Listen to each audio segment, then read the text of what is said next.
আসসালামু আলাইকুম রহমতুল্লাহ। জাস্ট এই জিনিসটা দেখানোর জন্য ভিডিওটা অন করলাম। জাস্ট এটা দেখেন, দেখা যায়?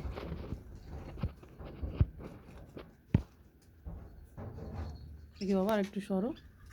হ্যাঁ, আর একটু সরো।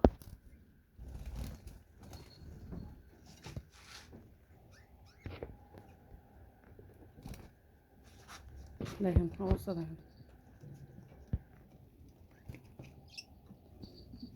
সবগুলা ডিম জমা।